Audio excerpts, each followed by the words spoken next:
बहुत धन्यवाद। हमारे हरियाणा राज्य के यशस्वी मुख्यमंत्री श्रीमान मनोहर लाल जी और हमारे हरियाणा प्रदेश के तेज तर्रार अध्यक्ष श्री ओम प्रकाश जी धनखड़ और हमारे हरियाणा के पूर्व मंत्री और पार्टी के पूर्व प्रदेश अध्यक्ष श्री रामविलास जी शर्मा, श्री ओम प्रकाश जी यादव मंत्री हरियाणा सरकार और आपके लोकप्रिय सांसद जो बराबर आपकी समस्याओं को संसद में उठाते रहते हैं, ऐसे श्री अरविंद जी शर्मा, वैसे ही तेज तर्रार सांसद श्रीमती सुनीता जी डिग्गल, आपके राज्यसभा सांसद जो लेफ्टिनेंट जनरल भी रहे हैं, सेना में भी इन्होंने अपनी सेवाएं दी हैं, शानदार सेवाएं दी हैं, ऐसे डीपी वत्स जी और आपके तेज तर्रार विधायक श्री संजय सिंह, नयनपाल रावत विधायक, श्री सत्य प्रकाश जी जरावत विधायक, श्री मोहन लाल विधायक, श्री विक्रम सिंह प्रदेश उपाध्यक्ष, श्री शेर सिंह राणा। शेर सिंह राणा जी कहाँ हैं?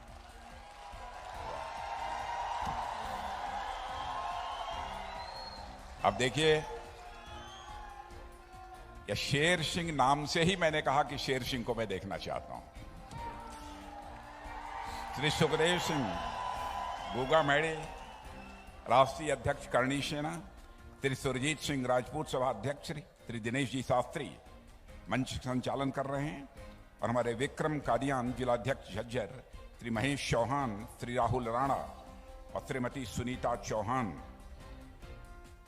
और मंच पर उपस्थित अन्य सभी सम्मानित देवियों एवं सज्जनों और हमारी बाईं तरफ हमारे सब पूज्य संतगण बैठे हैं, आप सबकी तरफ मैं शीश झुकाकर आप सभी को मैं प्रणाम करता हूं और यहां मौजूद मेरे सभी सम्मानित बहनों एवं भाइयों। बहनों भाइयों, हरियाणा राज्य का जहां तक प्रश्न है, भारत ही नहीं दुनिया के दूसरे देशों में रहने वाले लोग भी सच्चाई को अच्छी तरह जानते हैं। यह हरियाणा राज्य हिंदुस्तान का एक ऐसा राज्य है जहां की हवाओं में वीरता और बलिदान की गाथाएं तैरती रहती हैं, ऐसा राज्य है हरियाणा राज्य।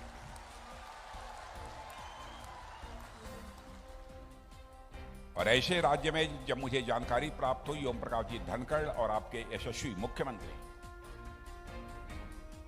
आदरणीय मनोहर लाल जी ने यह कहा, पृथ्वीराज जी चौहान की प्रतिमा भव्य प्रतिमा बनी है, उसका अनावरण आपके हाथों से होना है, तो बहनों भाइयों सहज में ही मैंने अपनी सहमति दे दी। और जो मैंने भव्य प्रतिमा अपनी आंखों के सामने देखी है, महाराणा प्रताप की भव्य प्रतिमा तो देखी थी, लेकिन पृथ्वीराज चौहान की ऐसी भव्य प्रतिमा पहली बार मैंने अपने आंखों से देखी है।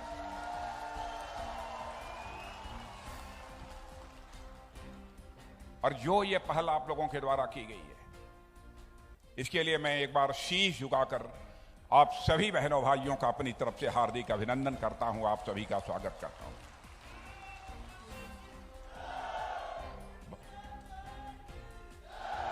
भारतीय इतिहास के एक महानायक सम्राट पृथ्वीराज चौहान की प्रतिमा लगाने का फैसला जो आप लोगों ने किया है, उसकी जितनी भी सराहना की जाए मेरे बहनों भाइयों वो कम है। और आप सभी जानते हैं कि महाराजा पृथ्वीराज चौहान यदि पैदा हुए थे तो गुजरात की धरती पर पैदा हुए थे और इनकी गणना भारत के उन महान शासकों में होती है जिन्होंने केवल एक बड़े भूभाग पर ही राज नहीं किया था, एक बड़े भूभाग पर ही हुकूमत नहीं चलाई थी, बल्कि अपने शौर्य, पराक्रम, साहस के कारण अपने क्षेत्र और अपने देश की जनता के दिलों पर भी राज करने का काम यदि किसी ने किया था तो पृथ्वीराज जी चौहान ने किया था।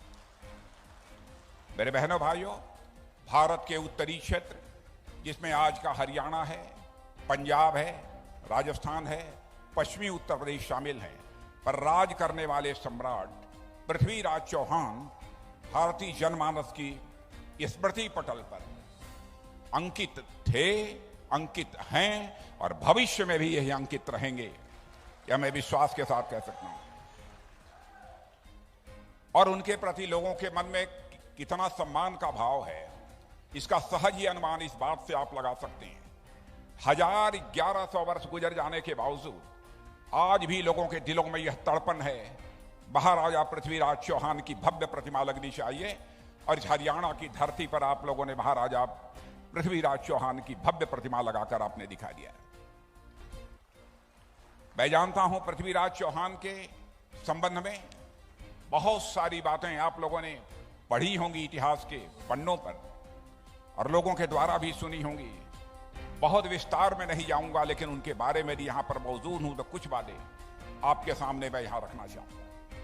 अंग्रेज इतिहासकार जेम्स टॉड ने सम्राट पृथ्वीराज चौहान को अंतिम हिंदू राजा कहा था, जबकि सच्चाई है कि हम सभी जानते हैं कि यह बात ऐतिहासिक रूप से सही नहीं है। सच्चाई यह है कि उनके बाद भी भारत के अनेक हिस्सों में हिंदू शासकों का शासन रहा है और जिसमें सबसे उल्लेखनीय है छत्रपति शिवाजी जी महाराज का मराठा शासन भी रहा है। यदि हम दिल्ली की बात करें तो दिल्ली पर भी अंतिम हिंदू शासक हेमू थे, जिन्होंने स्वयं ही विक्रमादित्य की उपाधि धारण किया था। और हेमू विक्रमादित्य ने ही 1556 में लड़ी गई इसी पानीपत हरियाणा की पानीपत की दूसरी लड़ाई में मुगल शासक अकबर का मुकाबला किया था। पूरी लड़ाई में हेमू का पलड़ा भारी रहा, मगर अचानक तीर लग जाने के कारण वह जमीन पर गिर पड़े थे। परिणाम स्वरूप हेमू विक्रमादित्य को हार का सामना करना पड़ा था। इसके बावजूद भी इतिहासकार टॉड ने, अंग्रेज थे, इतिहासकार टॉड ने यह कहा है कि सम्राट पृथ्वीराज एक हिंदू शासक थे। तो इसके पीछे कारण क्या था, मैं समझता हूं इसको समझने की जरूरत है। मेरे बहनों भाइयों, मेरा यह मानना है कि सम्राट पृथ्वीराज भारत की उस सांस्कृतिक चेतना और परंपरा के अंतिम शासक थे जो इस देश की मिट्टी में पैदा हुई और यहीं पर पली और यहीं पर बढ़ी। और इस देश पर आक्रमणकारियों के आने का सिलसिला ईसा के जन्म के 326 वर्ष पहले ही यह प्रारंभ हुआ, मगर सम्राट पृथ्वीराज के शासनकाल तक इस देश पर कोई बाहरी ताकत आकर अपनी सत्ता स्थापित नहीं कर पाई थी। यह करिश्माई शौर्य और पराक्रम का परिचय यदि किसी ने दिया था तो पृथ्वीराज चौहान और उसके पहले के शासकों ने दिया था। इस देश पर आक्रमण सिकंदर ने किया, शेल्यूकस ने किया, मोहम्मद बिन कासिम ने किया, शकों ने किया, हूणों ने किया, तमाम आताताई आए मेरे बहनों भाइयों, मगर वे या तो पराजित होकर चले गए या फिर यहां की संस्कृति में ही वह पूरी तरह से रच बस गए।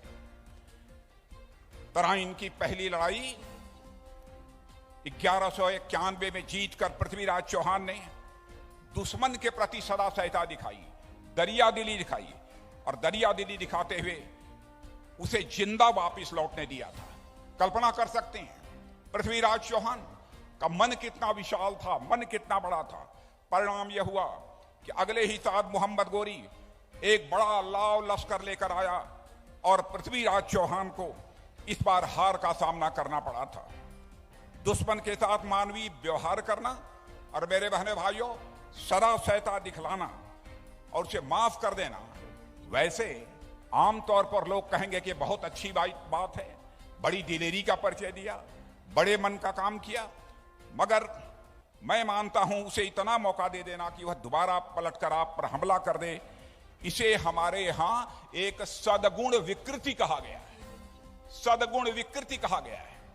और आप पूछेंगे कि यह सद्गुण विकृति क्या होती है, तो यह मानवीय स्वभाव की एक ऐसी कमजोरी है जिसमें व्यक्ति अपनी अच्छाइयों के कारण ही वह कमजोर पड़ जाता है। और यह सद्गुण विकृति केवल सम्राट पृथ्वीराज चौहान की समस्या नहीं थी, बल्कि यह सद्गुण विकृति समस्या धीरे धीरे पैदा हुई जब भारत अपने आर्थिक और सांस्कृतिक वैभव पर पहुंचा था। तो हमने शांति को सर्वाधिक प्राथमिकता दी थी, शांति के पुजारी भी हम कहे जाते थे। हमने युद्ध को त्याग कर बुद्ध को अपनाया और पूरे समाज में शांति का और अहिंसा का संदेश देने का काम हम लोगों ने किया। भारत का यह संदेश कई अन्य देशों में भी गया मेरे बहनों भाइयों, और उनमें से कई देशों में तो महात्मा बुद्ध के उपासक बहुत बड़ी संख्या में बन गए, मगर धीरे धीरे यह सद्गुण समाज को युद्ध से इतना दूर ले गया कि हमारे अंदर अपने अस्तित्व के लिए भी लड़ने की इच्छा धीरे धीरे यह समाप्त होती चली गई। प्रख्यात इतिहासकार आर्नल्ड टॉयनबी ने लिखा है कि जब कोई सभ्यता अति सभ्य हो जाती है, मैं आपसे निवेदन करना चाहूंगा, आप भी सुन लें, जब कोई सभ्यता अति सभ्य हो जाती है तो कोई न कोई बर्बरता उसे निगल जाती है। भारत की महान सभ्यता व संस्कृति को भले ही कोई निगल नहीं पाया हो मेरे बहनों भाइयों, मगर शासन सत्ता के स्तर पर जो कमजोरी हुई उसका खामियाजा भारत को सदियों तक गुलामी के रूप में भुगतना पड़ा है। इस हकीकत को भी हमें समझने की जरूरत है। पहले तुर्कों ने, फिर मुगलों ने और बाद में अंग्रेजों ने इस महान देश पर बहुत कम संख्या में होने के बावजूद न केवल राज किया, बल्कि भारत को उसकी जड़ों से काटने की भी उनके द्वारा कोशिश की गई। और भारत को सांस्कृतिक रूप से काटने के लिए मुगलों ने भी प्रयास किए, और उसके बाद अंग्रेजों के द्वारा भी यह प्रयास किया गया कि भारत अपनी संस्कृति से कट जाए, भारतवासी अपनी जड़ों से यह पूरी तरह कट जाए। और वे जानते थे कि यदि भारत का सांस्कृतिक राष्ट्रवाद यदि जग गया तो उनके लिए एक दिन भी यहां पर टिक पाना यह मुश्किल है। बहनों भाइयों, बहुत संक्षेप में यह बात मैंने आपके सामने रखी है, लेकिन मैं यह बतलाना चाहता हूं, हमारी सरकार आने के बाद भारत के प्रधानमंत्री मोदी जी के नेतृत्व में हम लोगों ने एक सांस्कृतिक पुनर्जागरण का सिलसिला प्रारंभ किया है बहनों भाइयों, ताकि अपनी संस्कृति से हमारे भारतवासी किसी भी सूरत में कटने ना पाए। यदि आप अपनी नजर दौड़ाकर देखें तो अयोध्या की धरती पर आज भव्य राम का मंदिर बन रहा है, और अंग्रेज ने जो काशी वाराणसी का जो काशी विश्वनाथ, औरंगजेब ने जो काशी विश्वनाथ मंदिर, जिसको सैकड़ों वर्ष पहले धराशायी कर दिया था, आज अपनी आंखों से जाकर उसका भव्य स्वरूप आप काशी विश्वनाथ का देख सकते हैं, बाबा शिव का देख सकते हैं, बाबा भोले का देख सकते हैं। सोमनाथ में जाइए, वहां भी आपको सोमनाथ मंदिर का भी भव्य स्वरूप आपको देखने को मिलेगा। आप बद्रीनाथ जाइए, केदारनाथ जाइए, जहां भी जाइए, बहनों भाइयों, हम लोगों ने कभी संकोच नहीं किया, क्योंकि बराबर हमारे जो सांस्कृतिक प्रतीक हैं, इन्होंने हमें प्रेरणा दी है, त्याग करने की प्रेरणा दी है, और जरूरत पड़ने पर भारत के लिए अपना बलिदान करने की भी प्रेरणा दी है। इसीलिए हमारी यह बराबर कोशिश रहती है कि हमारा भारतवासी किसी भी सूरत में अपनी जड़ों से न कटने पाए। क्या क्या तमाशा नहीं किया अंग्रेजों ने, भारत के बारे में कह दिया इंडिया कभी नेशन था ही नहीं, इंडिया भारत कभी राष्ट्र था ही नहीं, India is a nation in the making, Bharat अभी राष्ट्र बन रहा है। यह कहकर हमको जलील करने की कोशिश की। लेकिन बहनों भाइयों, मैं उस श्लोक की याद दिलाना चाहता हूं जिसे हमारे ऋषियों और मनीषियों ने लिखा है, उत्तरम यत् समुद्रस्य हिमाद्रेश्यैव दक्षिणम वर्षम तद भारतम नाम भारती यत्र संतति।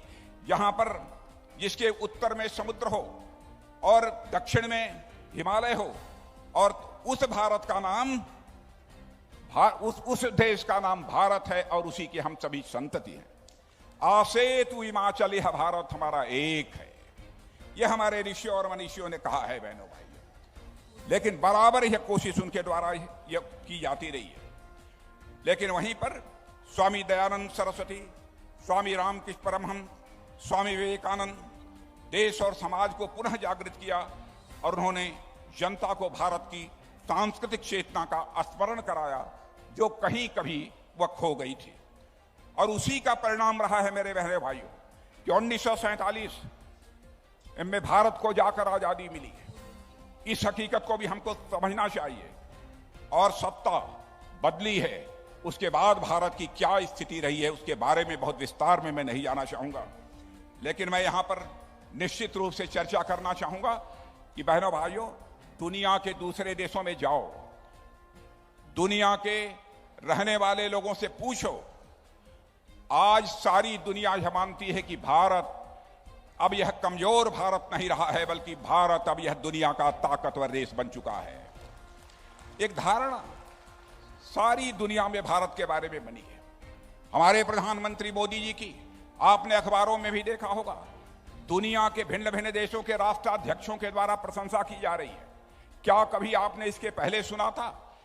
मैं बहनों भाइयों, मैं दावे के साथ कह सकता हूं कि जब दुनिया के राष्ट्राध्यक्ष भारत के प्रधानमंत्री की प्रशंसा करते हैं तो जो भी स्वाभिमानी भारतवासी होगा उसका सीना अपने आप चौड़ा हो जाता है बहनों भाइयों, कि हमारी भारत की इज्जत और प्रतिष्ठा दुनिया में किस तरीके से बढ़ी है।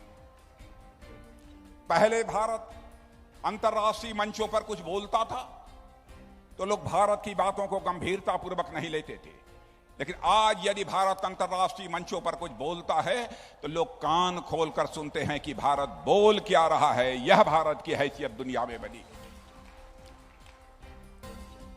और यह हरियाणा की धरती बहुत सारे बहादुरों को, वीरों को पैदा किया है। किसी गांव में चले जाइए, हर गांव में पट्टिका लगी हुई है, जिन्होंने भारत की सीमाओं की रक्षा के लिए, इस देश की एकता और अखंडता के लिए अपना सर्वस्व बलिदान कर दिया। वहां आपको पट्टिका देखने को मिलेगी। ऐसे लोगों की यह धरती है। और आज भी मेरे बहनों भाइयों, मैं कह सकता हूं, सीमा पर तैनात हमारे सेना के जवानों के द्वारा जिस तरीके से हमारी सीमा की सुरक्षा के लिए शौर्य और पराक्रम समय समय पर दिखाया गया है, उसकी जितनी भी सराहना की जाए वह कम है। गलवान घाटी में जब भारत और चीन के बीच स्टैंड ऑफ हुआ था, दोनों तरफ से जब सेनाएं खड़ी हुई थी, गुत्थम गुत्था हुआ था बहनों भाइयों, तो हमारे भारत के सेना के जवानों ने जिस शौर्य और पराक्रम का परिचय दिया है, यदि सारी गाथा मैं आपके सामने रख दूं तो अपने आप आपका सीना चौड़ा हो जाएगा बहनों भाइयों। और मैं समझता हूं ऐसे सारे सेना के जवानों का एक बार हाथ उठाकर उनका अभिनंदन किया जाना चाहिए, उनका स्वागत किया जाना चाहिए, तालियां बजाकर किया जाना चाहिए। यह अद्भुत भारत है मेरे बहनों भाइयों, यह अद्भुत भारत है। भारत के बारे में जब पहले यहां पर आतंकवादी वारदातें हुआ करती थी तो लोग कहते थे पाकिस्तान अलग हो गया, आतंकवादी वारदातें बंद हो जानी चाहिए थी, पाकिस्तान कमजोर देश है, भारत आक्रमण क्यों नहीं कर देता, कुछ हमारे यहां लोग बोला करते थे। लेकिन बहनों भाइयों, भारत का स्वभाव है, हमारी यह कोशिश रहती है कि हमारे जो पड़ोसी हैं उनके साथ भी हमारे रिश्ते अच्छे होने चाहिए। और आपने देखा कि जब से भारत आजाद हुआ है तब से बराबर पाकिस्तान आतंकवादियों को जम्मू कश्मीर की सीमा में भेजकर भारत को अस्थिर करने और तोड़ने की वह कोशिश करता है। और आदत बिगड़ गई थी पाकिस्तान की, लेकिन जब उरी और पुलवामा में हमारे पैरामिलिट्री फोर्सेस के जवानों पर कातिलाना हमला आतंकवादियों ने कर दिया, उसके बाद हमारे प्रधानमंत्री ने हम 2-3 लोगों को बुलाकर 15 मिनट के अंदर फैसला कर लिया बहनों भाइयों। और उसके बाद आपने देखा कि हमारे सेना के जवानों ने भारत की धरती से नहीं बल्कि पाकिस्तान की धरती पर जाकर आतंकवादियों का सफाया करने में कामयाबी हासिल की। यह शौर्य और पराक्रम भारत के अंदर है। आजाद भारत के इतिहास में ऐसा पहले कभी नहीं हुआ था। लंबे समय तक अंग्रेजों की हुकूमत रही है। गुलामी की मानसिकता से भी मेरे बहनों भाइयों हम सबको बाहर आने की जरूरत है। मुझे याद है कि जब हम लोग पढ़ते थे तब भी लोग उदाहरण दिया करते थे कि अंग्रेजों के शासनकाल में ऐसा हुआ करता था, ऐसा हुआ करता था, वैसा हुआ करता था, उसका गुणगान हुआ करता था। लेकिन आपने देखा इस गुलामी की मानसिकता से भी हम भारतवासी धीरे धीरे मुक्त हो रहे हैं, आजाद हो रहे हैं। अभी हाल में ही हमारे प्रधानमंत्री से अंग्रेजों के जमाने से चली आ रही राजशाही मानसिकता को त्याग कर राजपथ का नाम कर्तव्य पथ पर बदल दिया है मेरे बहनों भाइयों। और इंडिया गेट पर नेताजी सुभाष चंद्र बोस की एक भव्य प्रतिमा भी लगा दी गई है, ताकि नेताजी से लोग प्रेरणा लेकर अपने जीवन में अपने कर्तव्यों का ठीक तरीके से वह पालन करें।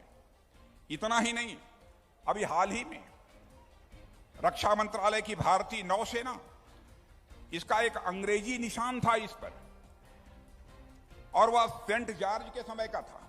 सेंट जॉर्ज के समय का वो निशान पड़ा हुआ था। भारतीय नौसेना का जनक यदि हम किसी को मानते हैं छत्रपति शिवाजी महाराज, तो छत्रपति महाराज शिवाजी की मुहर से प्रेरित एक निशान अब हमने अपने उन नौसेना के युद्ध पोतों पर लगा दिया है बहनों भाइयों, और वह सेंट जॉर्ज का वो निशान था उसको हटा दिया है। धीरे धीरे इस गुलामी की मानसिकता से भारत को मुक्त करने की दिशा में भी हम लोगों के द्वारा तेजी से काम हो रहा है। अंग्रेजों के समय के बने हुए बहुत सारे पुराने कानून, जिनकी प्रासंगिकता पूरी तरह से समाप्त हो चुकी थी, 1500 से अधिक कानून हम लोगों ने राज्यसभा और भी लोकसभा में लाकर उसे तत्काल समाप्त कर दिया है। और ऐसे बहुत सारे और भी कानून पड़े हुए हैं बहनों भाइयों, जिन कानूनों को हम समाप्त करने की अभी योजना बना रहे हैं, उनको भी हम समाप्त करेंगे। इसलिए मैं कहना चाहता हूं कि बहनों भाइयों, यह धरती जहां पर आप लोगों ने पृथ्वीराज चौहान की प्रतिमा लगाई है, आपको प्रेरणा किसने दी? मैं प्रेरणा देने वालों को भी मैं तारीफ करना चाहूंगा कि 1000 साल बाद भी आप पृथ्वीराज चौहान को भुला नहीं पाए। और कभी कभी तकलीफ होती है इस बात की कि बहनों भाइयों, जो हमारे सांस्कृतिक प्रतीक हैं उनको लेकर भी विवाद खड़ा किया जाता है। जो हमारे भारत की सांस्कृतिक अस्मिता से जुड़े हुए हमारे प्रतीक हैं, चिन्ह हैं, उनको भी लेकर विवाद खड़ा किया जाता है। आपको यह जानकारी प्राप्त होगी, G20 यानी दुनिया के ऐसे देशों का एक सम्मेलन यहां पर होने जा रहा है जो कि दुनिया की 85% से अधिक की अर्थव्यवस्था पर अपना होल्ड रखते हैं। दुनिया की 85% अर्थव्यवस्था के ऊपर जिनका एक प्रकार से होल्ड है, कब्जा है, ऐसे सारे बड़े बड़े देशों का एक सम्मेलन से G20 कहते हैं, वह भारत में होने जा रहा है। और उस सम्मेलन के लिए हमारे प्रधानमंत्री ने एक लोगो जारी किया और उस लोगो में एक कमल का फूल बना हुआ था। कमल का फूल देखते हुए लोगों ने हंगामा खड़ा कर दिया और उन्होंने कहा कि यह कमल का फूल तो भारतीय जनता पार्टी का चुनाव चिन्ह है। बहनों भाइयों, आरोप लगाने की भी एक हद होती है, कोई एक सीमा होती है, जबकि सच्चाई है, मैं आपको भी बतलाना चाहता हूं, कमल का फूल भारत की सरकार ने ही 1950 में ही अपना राष्ट्रीय पुष्प घोषित कर दिया था, नेशनल फ्लावर घोषित कर दिया। और उन्होंने यह इसलिए किया क्योंकि कमल का फूल इस देश की सांस्कृतिक पहचान का प्रतीक है, इसलिए किया गया। जब 1857 में प्रथम स्वाधीनता संग्राम लड़ा गया मेरे बहनों भाइयों, तो आजादी के मतवालों ने एक हाथ में रोटी और एक हाथ में कमल का फूल लेकर जो है आजादी की लड़ाई लड़ी थी। यह है कमल का फूल। क्या हम उस कमल के फूल को भुला दें? क्या यह करके प्रधानमंत्री ने कोई बड़ा अपराध किया? उसको लेकर पूरा हंगामा खड़ा करने की कोशिश की। अब किसी पार्टी का चुनाव चिन्ह है इसलिए कमल के फूल को हमको छोड़ देना चाहिए? उसे राष्ट्रीय पुष्प, नेशनल फ्लावर की मान्यता उसकी रद्द कर देनी चाहिए?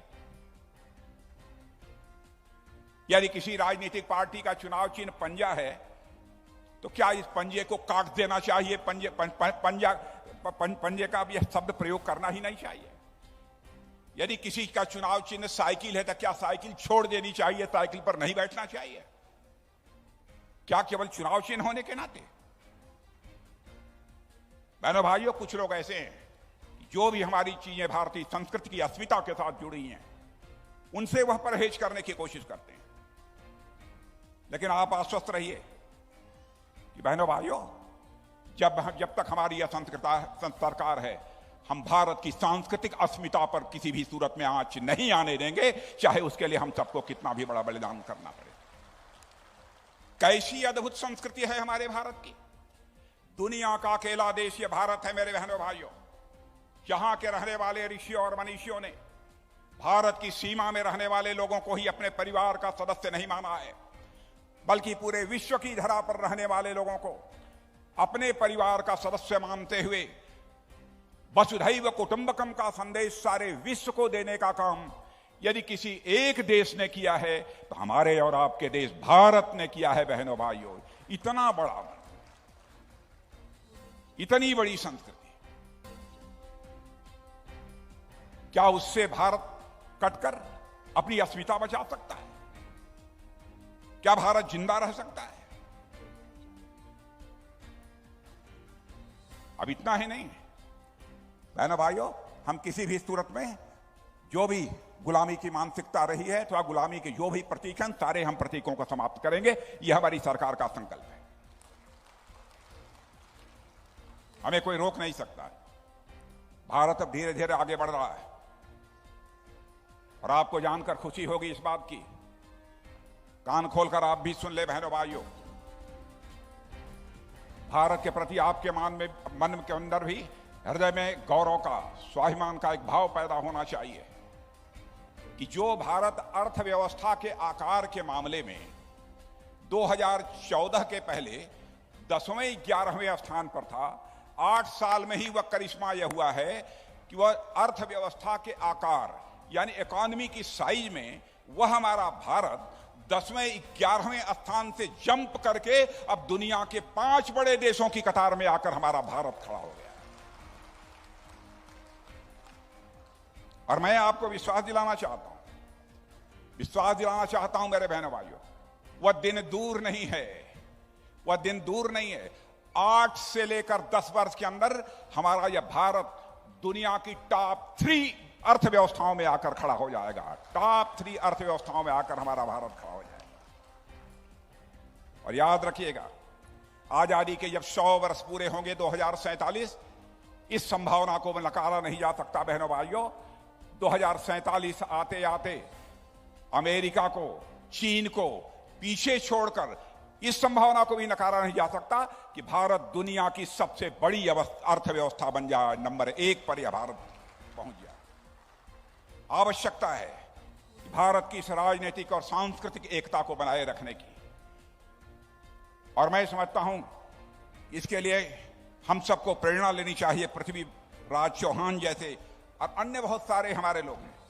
मुझे मालूम हुआ राव तुलाराम जी की भी प्रतिमा का भी शायद साल 1.5 साल पहले यहां पर अनावरण हुआ है।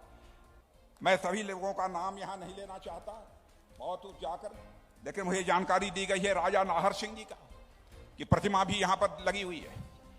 ऐसे सारे महापुरुषों से हम सबको प्रेरणा हासिल करनी चाहिए मेरे बहनों भाइयों। यह सैनिकों की भूमि है, वीरों की भूमि है, बलिदानियों की भूमि है। इस भूमि को मैं नमन करता हूं और मैं फिर से एक बार भूरि भूरि प्रशंसा करना चाहता हूं कि आप लोगों ने पृथ्वीराज चौहान की प्रतिमा लगाकर एक श्रेष्ठ काम किया है, उत्तम काम किया है। इसलिए फिर से एक बार शीश झुकाकर मैं आप लोगों का अभिनंदन करता हूं। और मेरे बहनों भाइयों, कुछ आप लोगों ने मांगे भी रखी हैं, कुछ मांगे भी आप लोगों ने यहां पर रखी हैं। मैं बहुत दुविधा में हूं, बहुत संकट में हूं, क्योंकि मैंने उसके पहले कभी देखा नहीं है, मुझे बताया भी नहीं गया है। आज यह मालूम हुआ है। कोई सैनिक स्कूल था, कहां था?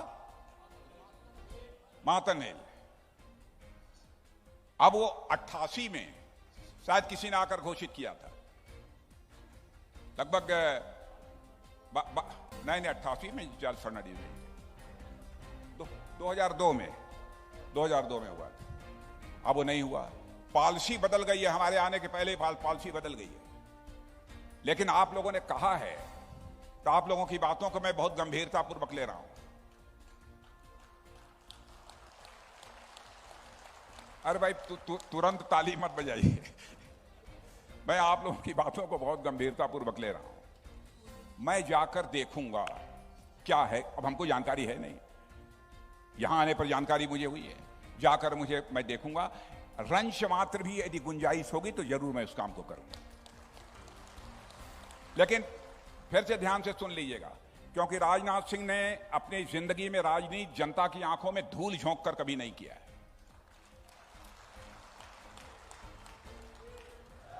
हमने राजनीति की है तो जनता की आंखों में आंख डालकर राजनीति की है बहनों भाई।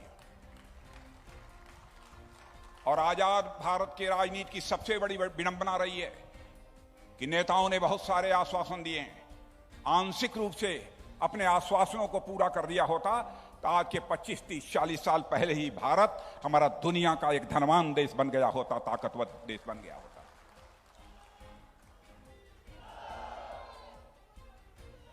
कथनी और करनी में अंतर लाकर जो भारत की राजनीति में विश्वास का संकट पैदा हुआ था, हम उस विश्वास के संकट को नहीं पैदा होने देना चाहते। विश्वास के संकट को हमारी सरकार ने एक चुनौती के रूप में स्वीकार किया है। हम लोगों ने अपनी घोषणा पत्रों में भी जो कहा उसे किया, और मैं तो दावे के साथ कहता हूं कोई मां का लाल बतला दे कि आपने ये कहा था उसको नहीं किया। आज भी जो मैं कह रहा हूं, नाप तौल कर मैं बोल रहा हूं, मैं जाकर देखूंगा और इतनी सी भी कोई गुंजाइश, कोई रास्ता यदि निकलेगा तो उस रास्ते से मैं निकलकर इसको करने की कोशिश करूंगा। हाँ तो ताली बजाइएगा या धीरे से बजाइएगा।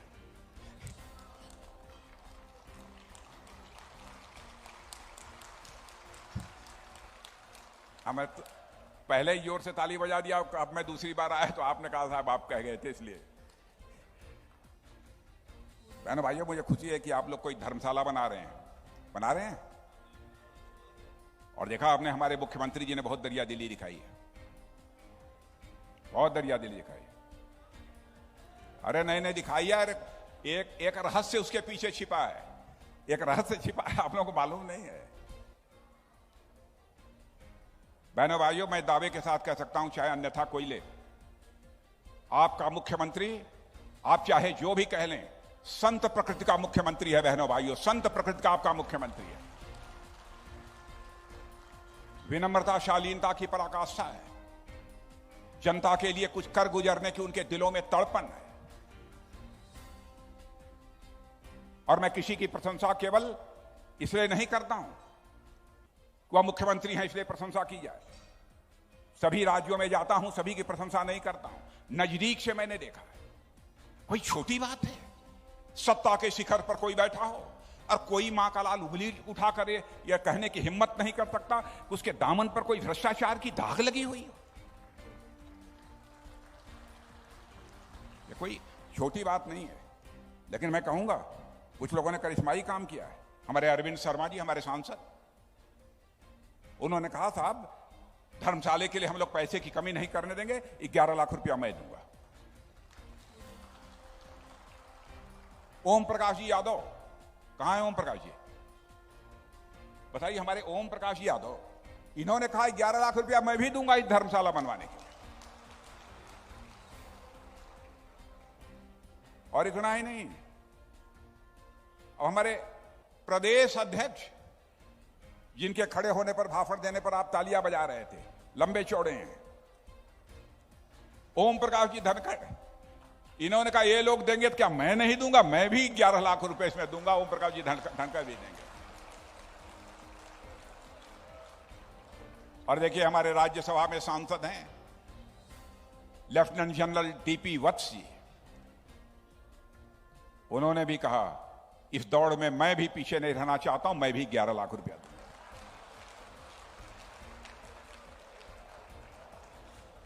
और सब तो सब, एक आपके विधायक संजय सिंह ने भी कहा कि हम 11 लाख रुपया हम भी देंगे। संजय सिंह ने कहा कि 11 लाख रुपया हम भी देंगे। और हमारे नयनपाल जी, संजय सिंह कहां हैं? ये है नयनपाल जी रावत, कहां हैं? अब देखिए, आप सोचे थे कि नयनपाल जी पैसा देंगे? नयनपाल जी रावत ने भी कहा कि मैं भी 5 लाख रुपए इसमें अपना योगदान देने को तैयार हूं। बहनों भाई, अच्छा ये बतलाओ, आपका धर्मशाला बन गया कि नहीं बन गया? बन गया ना? तो मुख्यमंत्री जी ने जो कहा बहुत सोच समझकर मुख्यमंत्री जी बोलते हैं। यह पीछे का रहस्य मुख्यमंत्री जी जानते थे, इसीलिए उन्होंने घोषणा की। तो बहनों भाइयों, आज के अवसर पर मैं समझता हूं कि इससे ज्यादा कुछ कहने की आवश्यकता नहीं है। मैं, आप लोगों ने बहुत ही श्रेष्ठ काम किया है, उत्तम काम किया है। और आपने एक उत्तम काम यह भी किया है कि हमारे पूज्य संत महात्माओं को लाकर बड़े आदर और सम्मान के साथ बैठाया। बहनों भाइयों, हमारे सदैव हमारे संत और महात्माओं का सम्मान इस देश में हुआ है और यह होते रहना चाहिए। हम सभी का यह नैतिक दायित्व बनता है। और इनके बैठने से इस कार्यक्रम की गरिमा बढ़ी है। इनके बैठने से इस कार्यक्रम की गरिमा बढ़ी है। इसके लिए मैं आप सबको धन्यवाद देना चाहता हूं कि यह उत्तम काम आप लोगों ने किया है। अब तो कुछ नहीं है, चले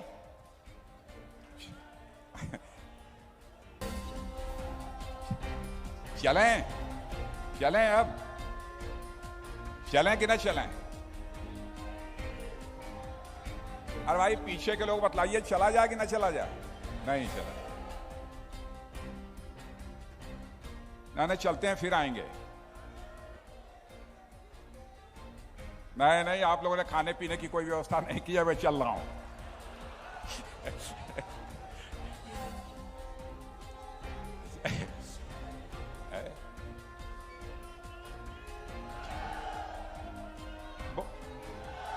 बोलिए, महाराजा पृथ्वीराज चौहान अमर रहें। सम्राट पृथ्वीराज चौहान। भारत माता की, भारत माता की।